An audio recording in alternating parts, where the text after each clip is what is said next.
College football bowl season is coming to a close next week with the national championship, but you can still get in on the action at MyBookie. Sign up with MyBookie, use our promo code Gators to get your first ever deposit match dollar for dollar. Bet anything, anywhere, anytime with MyBookie. Want more Gators Breakdown? Join Gators Breakdown Plus.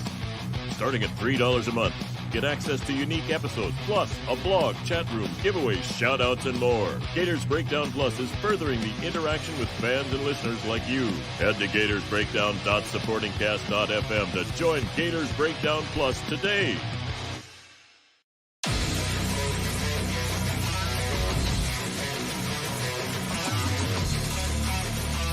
Gators Breakdown, because there's never a dull moment in Gator Nation.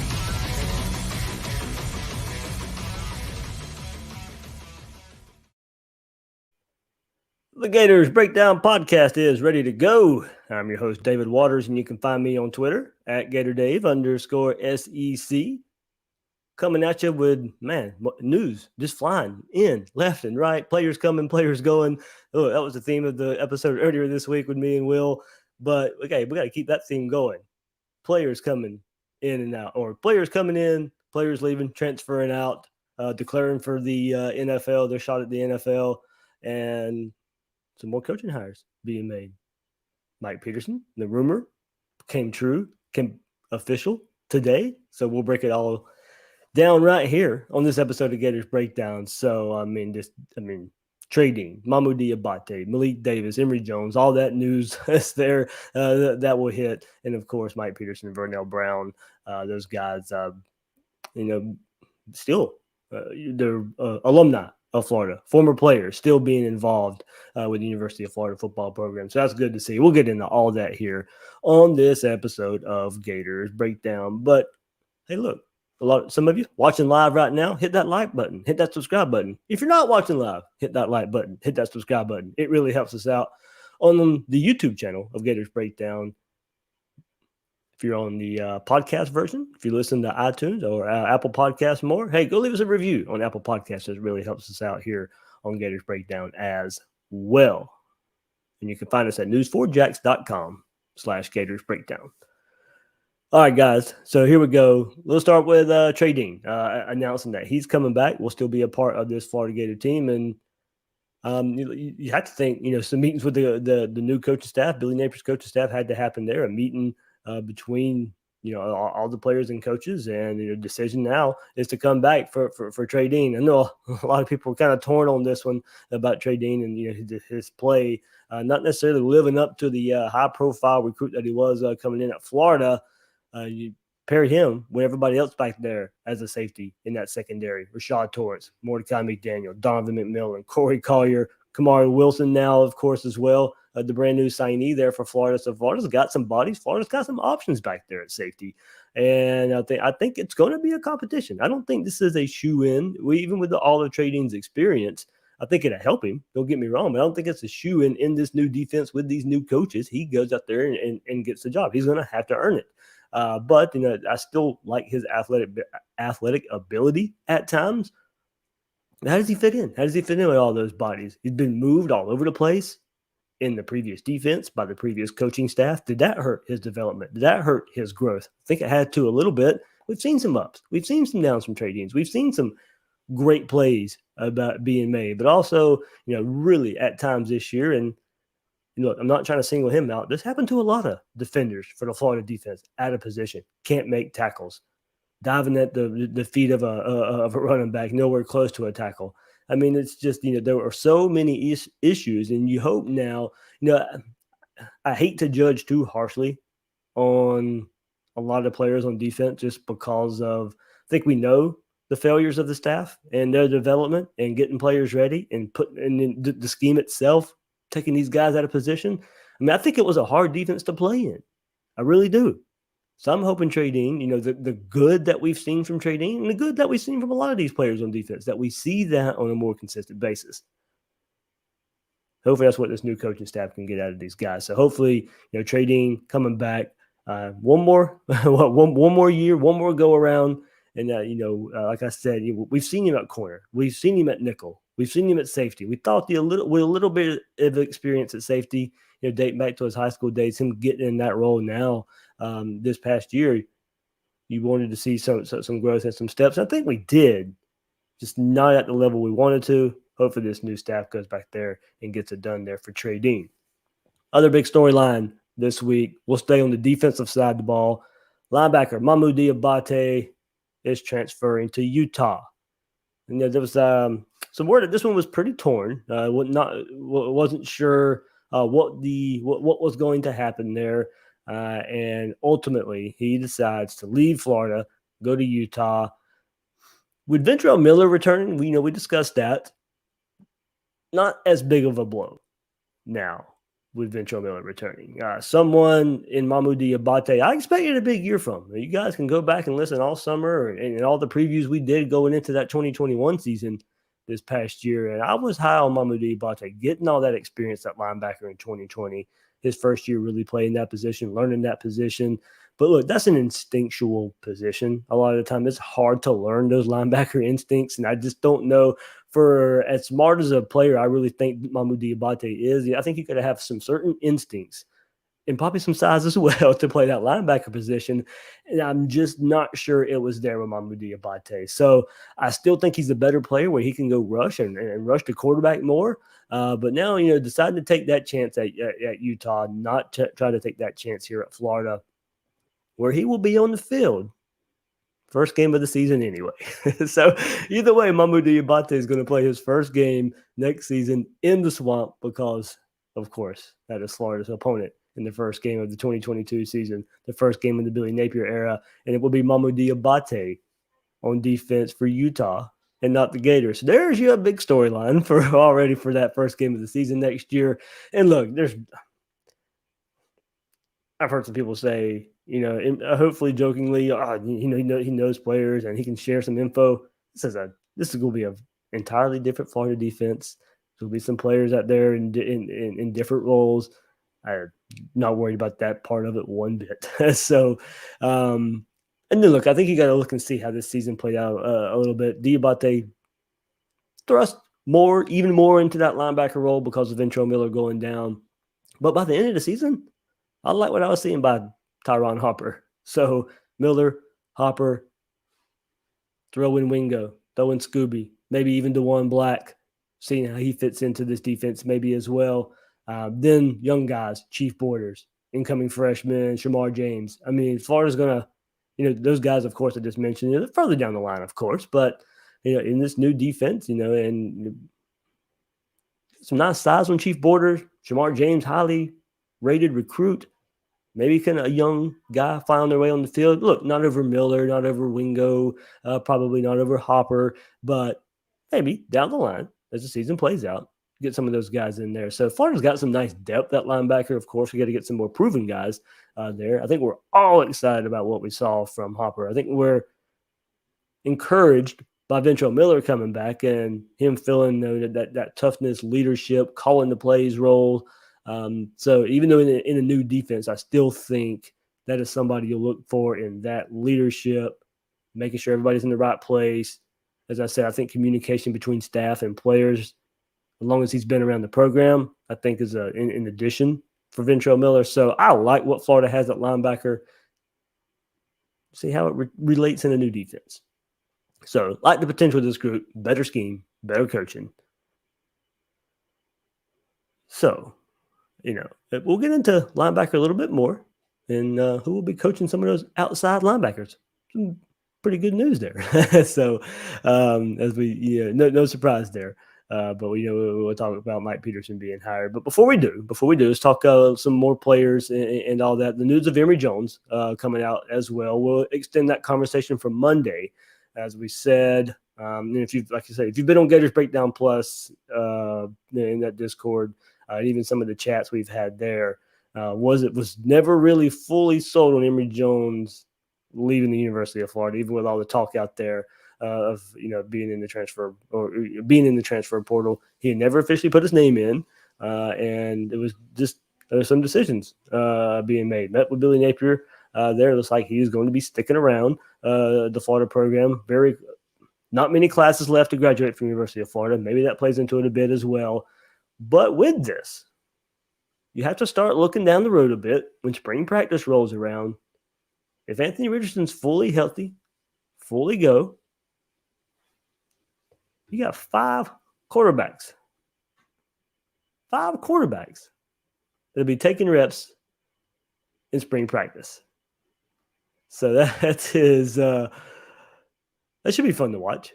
Anthony Richardson, Emory Jones, Jack Miller, Carlos Del Rio, Jalen Kitna. There's your 5. Absolutely no way, if you're asking me, all 5 make it to fall camp. I can't see it. I don't see it, whether it be, Kitna, who the last staff really, pinpointed in and loved as a lower rated recruit at one point. Maybe it's, him going. Carlos Del Rio, who wasn't recruited by the staff, won't be starting this year, of course. Does he go try and take his chance somewhere else? Emory Jones, we know the storyline there. I don't see him starting.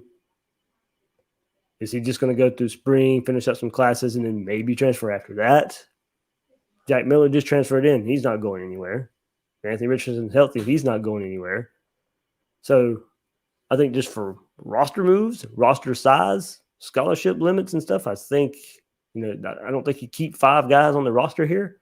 And I can see, of course, those guys leaving and trying to take their chance, try and further their career as well. So looking like 5 quarterbacks going in the spring. They'll go through spring. Maybe there's an early inclination of it not going well for one of those guys, maybe not even making it out of spring before one decides to hit the transfer portal. But I can't see spring ending going into fall camp with 5 quarterbacks.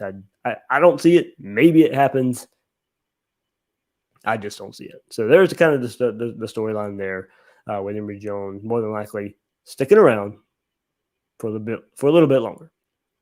And then kind of the opposite of that, on the offensive side of the ball, Florida had a great number of running backs for the 2021 season.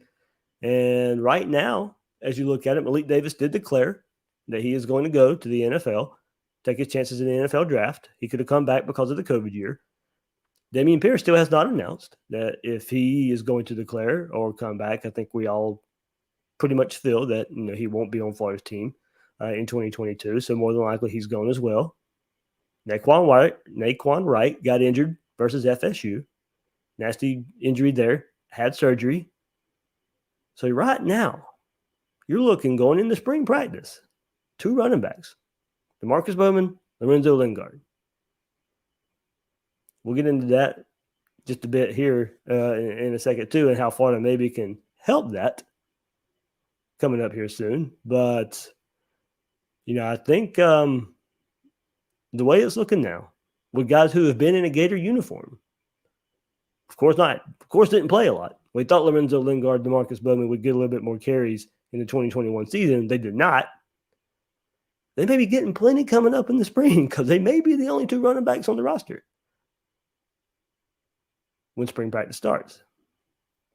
So there's your pretty interesting storyline right there when you want to look at what's happening with some of these departures and some guys sticking around. Well, at quarterback, you got plenty of numbers.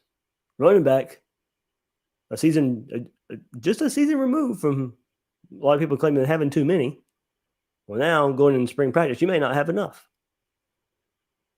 But I think we'll get some answers there pretty soon. That's just the way it's looking right now.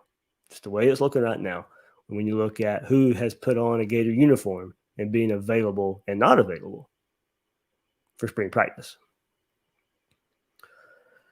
All right. Before we get further, we'll get into some more transfer portal news, because before we get to Mike Peterson and Vernell Brown, Vernell Brown kind of knew he was going to be on staff, but finally announced today. And Mike Peterson announced today as well. So former Gators back on the staff. Before we get to transfer portal, before we get to coaching talk, it's time for a word from our friends at MyBookie. You still looking for an easy New Year's resolution? We'll make your goal to double your money and get a head start with MyBookie's deposit match bonus. All you have to do is use my promo code Gators. When you sign up, you'll get your initial deposit doubled up to $1,000. With the extra dough in your account, you're ready to bet on the biggest games of the week, and MyBookie has all the best action. College football bowl season comes to a close. The college football season comes to a close. Get in for the national championship game, Alabama, Georgia. This is a tough call for you. Does Saban get another title? Can Kirby get his first? How does the rematch aspect come into play? Even after getting blown out by Bama a month ago in the SEC championship game, Georgia's still favored by 2 points over Alabama. You want to go make that bet? Go make it at MyBookie. The NFL playoff race is heating up as well. The final stretch is coming up. Plenty of high-stake games to choose from. To get you started, look no further than the Bills versus Jets matchup this weekend. Look, it's the Bills and the Jets. We know how the NFL is sometimes, but favorable matchup there. Buffalo, back them, cover the spread, win you some bread. So get in on the action of this week's NFL slate at mybookie.ag. So don't drop the ball. Double your first deposit up to $1,000 by using promo code Gators. Head to MyBookie, place your bets, and ring in the new year with a win. Bet anything, anytime, anywhere with MyBookie. I mentioned more transfer portal talk as well. I think we have to, even though it's hard to keep up with the transfer portal, who all's in there, who Florida could be interested in. But of course, I think anytime players from Louisiana, Billy Napier's former school, enters the transfer portal, it has to be discussed. So earlier this week, Napier's former school, Louisiana, of course, suffered some transfers. Will Miles and I discussed that standout guard, offensive guard, Osiris Torrance, and starting cornerback, Mekhi Gardner. Talked about those guys earlier this week. And this is after, freshman offensive tackle Cameron Waits officially transfers to Florida. So Florida did get one. Still waiting on word from maybe Torrance and Gardner. Really want Torrance there at offensive line. He would come in, even though he's been at Louisiana. And as we talked about it, he was a top 100 player rated by ESPN this past year. Look, he would come in and he would be the best Florida offensive lineman already. And that's not a slight at Ethan White and potential Josh Braun and Richard Garage. I'm sorry, but the truth of it is, Osiris Torrance would come in. He's making visits now. I mean, won't be an easy pull for Florida, I don't think. He's making different visits around the SEC right now. Florida's going to have to get a work cut out for him. I still like the position because of being recruited and playing under Billy Napier. I think you have to like that. But he would instantly be Florida's best offensive lineman. And probably not even close. And that's more of a look. Could it be considered a shot at some of the Florida offensive line? Maybe if you want to take it that way. For me, it's mostly because that's how good I think he is. All right. So Cameron Waits, of course, was a transfer already signed for the University of Florida. But now, two promising running backs from Louisiana, a team that liked to run the ball under Billy Napier, ran the ball a lot, ran the ball well. Running backs, Imani Bailey, Montreal Johnson, they both entered the transfer portal.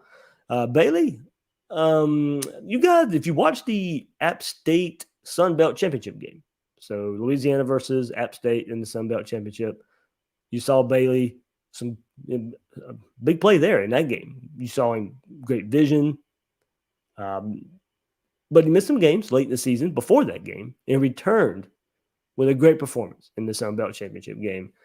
Many of us watched. Nice 35-yard touchdown run in that game. That was his longest of the season.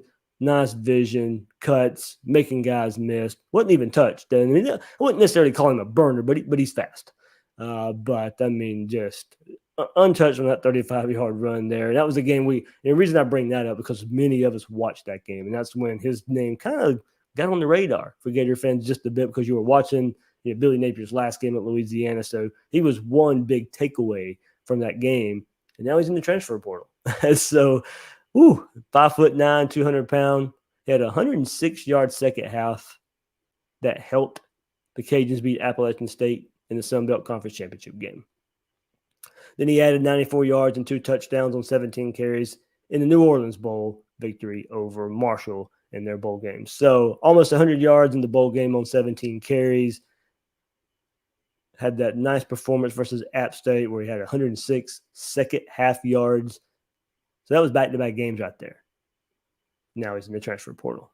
For the season, 615 yards, 8 touchdowns on 95 carries, 15 receptions, 140 yards. This past fall was Bailey's second freshman season due to COVID-19. In 2020, he had 10 carries for 60 yards. So big jump in production there for him. So I have to look that. I have to like that for Bailey. I have to keep an eye on him. But that comes after, that was announced today on Thursday, earlier in the week, Montreal Johnson. And this was his true freshman season here. 161 rushes, 784 yards, team high 12 touchdowns. True freshman there, team high 12 touchdowns for Louisiana. 99-yard run versus Arkansas State earlier this season. Finished that game with 150 yards. So there's you a little bit about those two running backs from Louisiana in the portal. Florida has to take a look at these. I don't think that, as I just explained, running back to you a bit, and at least going into spring, you may only have two. So I think that, in a way, forces your hand to get one of these guys. Now, look, I think we also have to look at what is coming up in recruiting as well, hopefully, and everything's looking good. Florida gets a commit from Trevor Etienne coming up this weekend. But Florida's putting themselves in great shape, or putting themselves in better shape for Javonte Citizen, another running back, higher rated running back than Etienne out of Louisiana. So you kind of got to do maybe some checks and balances here at the running back position for Florida. If you want another body for spring practice, you absolutely have to go get one of these guys. Familiar with the system, produced at a D1 level. Now, I know a lot of people want to say, oh, this is another Louisiana player. Oh, look, these guys in the portal from Louisiana, they're not a joke. And look, we're a recruiting, stars matter, yeah. But once you prove it on the field in a level of D1 football, that's worth more than proving it out there at the high school level. The talent is raised a bit at the D1 level, no matter if it's the Sun Belt, no matter if it's the ACC, SEC, Big 12, doesn't matter. Talent level is raised, and you produce at this level with these stats, yeah, okay, you can come to Florida, especially with a transition, having some guys used to this, having some guys used to the culture of Billy Napier. But these two running backs right here, they can fit in at Florida. They can find a place on this roster. They can find a place in the backfield. Davis is gone. Damian Pierce likely gone. Naquan Wright coming off injury. You'd be going into spring practice with Lorenzo Lingard, DeMarcus Bowman. Those guys, two guys can't take every carry in the spring anyway. So you're going to rely on walk-ons the rest of the spring? Or I think, and look, we don't even know how Naquan Wright's going to bounce back from this injury. Can he bounce back fully? Will he bounce back fully healthy, ready to go? There's complications, okay, within shorter running back. So I think here, Johnson, Bailey, I don't think you get both. I think you need to put yourself in position to get one. I think he puts your running back room in better shape here. So Bailey, Johnson, each guy has their own pluses and minuses here. I don't think Florida could go wrong with either one of them. So I'd look. I can't see both of them here. Maybe so. And maybe. How does the staff feel about the look? I think we all kind of know the crystal balls have been out there. The predictions have been out there for ETN. We'll more than likely pick in Florida. So there's your three backs there for the season. How do they feel about Citizen? Now, if they feel really, really good about Citizen, but you got to wait till signing day. You got to wait till February.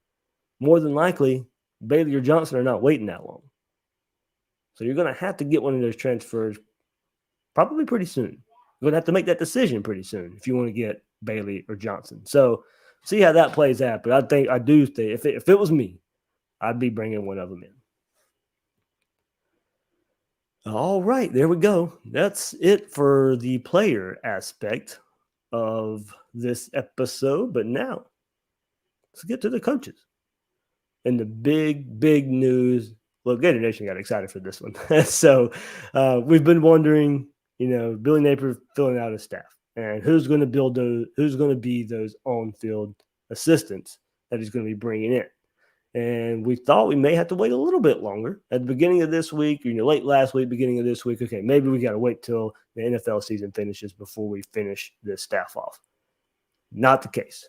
Not the case here at all, as boom.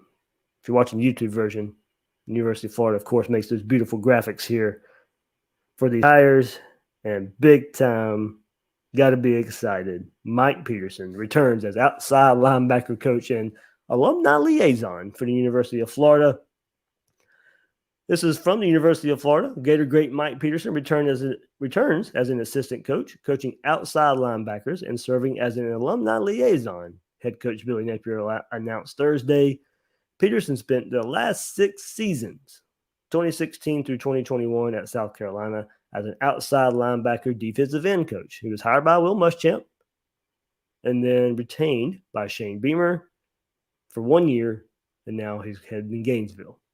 In 2020, he coached Kingsley Enagbare to a first-team All-SEC selection and the conference leader in sacks and forced fumbles.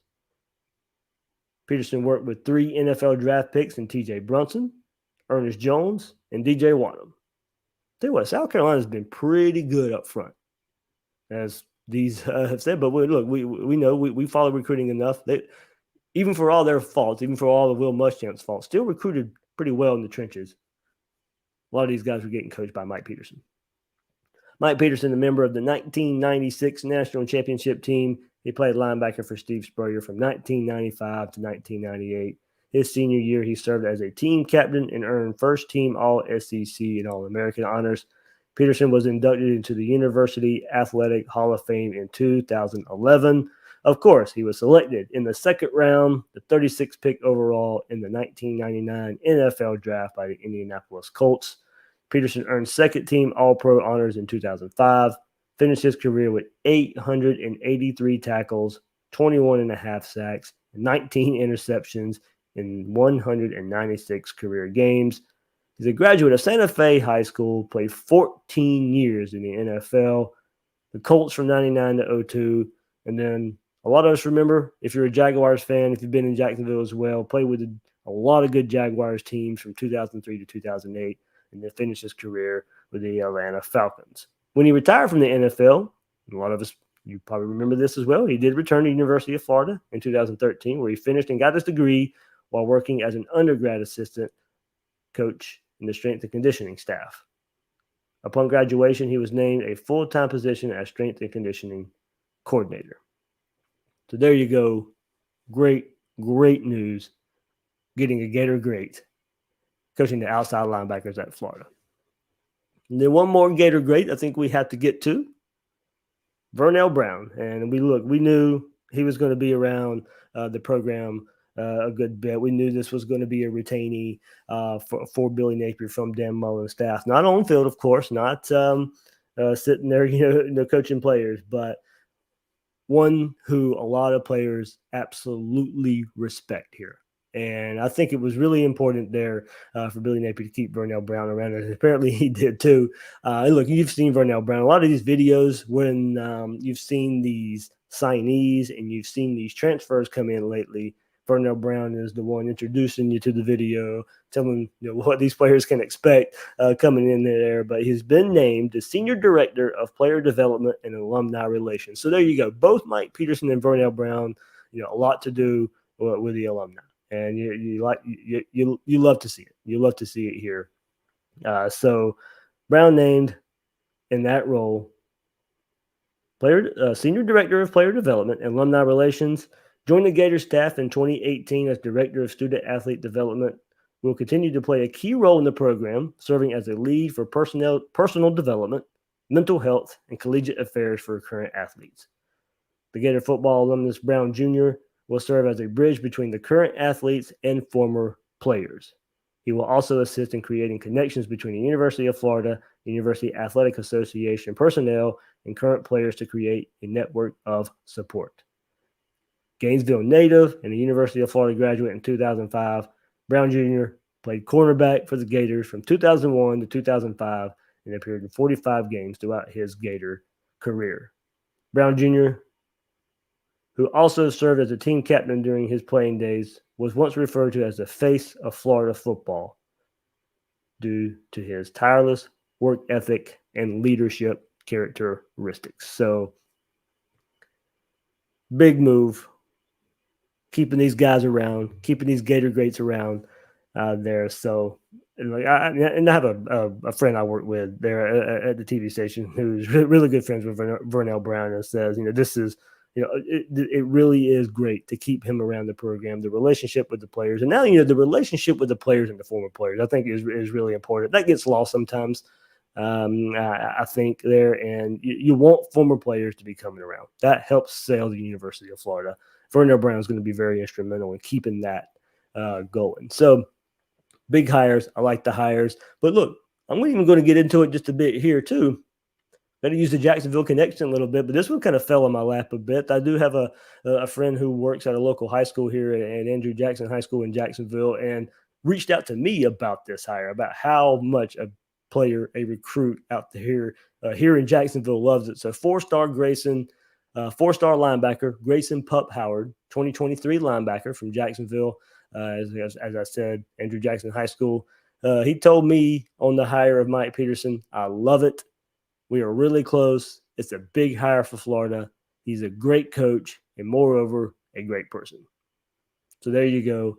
High-level 4-star linebacker here in Jacksonville, the state of Florida, area of Florida, an area just in general, but of course an area in the state of Florida that we know Florida has to hit better, has to hit hard. We're tired of Georgia. We're tired of Alabama. We're tired of Ohio State, Clemson coming into a hotbed, or what should be a hotbed for the University of Florida, and getting recruits and taking them from our state, hotbed cities, pipeline cities. It's got to stop.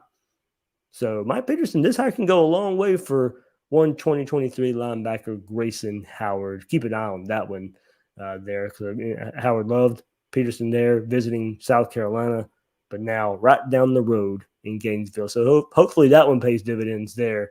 And look, we just talked linebacker in this episode there, and giving Florida some better depth, better players there at that position. So keep an eye on that one there. Looking forward here. Grayson Pup Howard from Jacksonville and the relationship with Mike Peterson.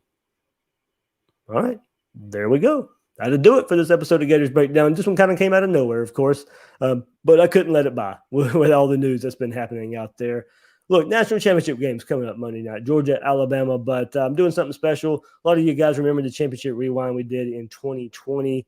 We didn't know what was going to happen during the pandemic, if we'd even have a season. So, when I'm working at Channel 4, we got the rights to air the 2006 and 2008 national championship games. We interviewed Brandon James and Tate Casey. But those were news. There were also news tied around those episodes that I released, news that was happening around the time. So I've re-released these episodes, and you guys can check them out. Look, national championship game coming up this year, but you can relive the Gator national championships of 2006 and 2008 with Championship Rewind. 2006 episodes already up. 2008 will be up very, very soon.